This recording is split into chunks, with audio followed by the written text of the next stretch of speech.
Muslims claim that Prophet Muhammad had many miracles, but this is not true. He only had one miracle, which was the Quran, and we're going to prove it from the Quran. Chapter 2 verse 118 says, "Those who have no knowledge say, why does God not speak to us? Why does a sign, ayatun, not come to us? So spoke those before them as these men say, their hearts are much alike.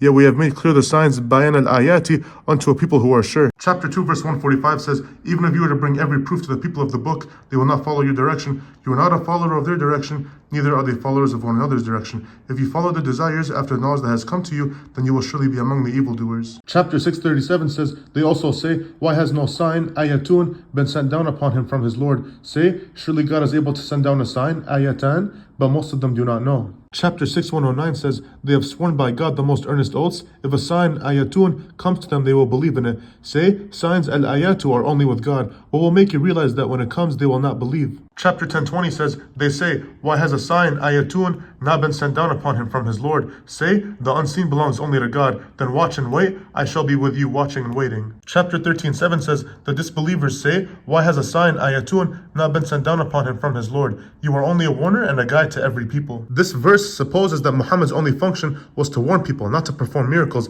After all, the statement, "you are only a warner," would make no sense if a warner could in fact perform wonders. In other words, being a warner wouldn't preclude Muhammad from doing any signs, unless, of course, the point being made by the Quran is that such individuals who assumed this role were not empowered to do miracles.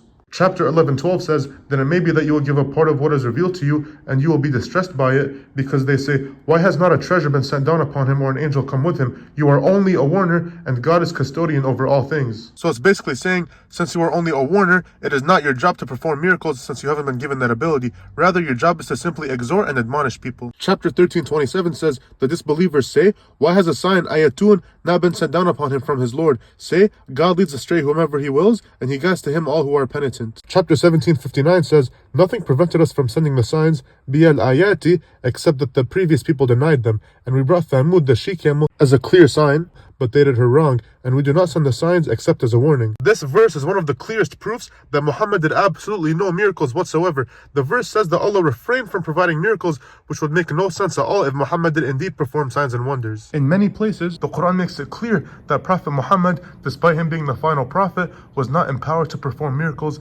similar to those with which the earlier prophets are said to have reinforced their verbal messages. His only miracle was and is the Quran itself, a message perfect in its lucidity and ethical comprehensiveness, destined for all times and all stages of human development, addressed not merely to the feelings but also to the minds of men, open to everyone, whatever his race or social environment, and bound to remain unchanged forever.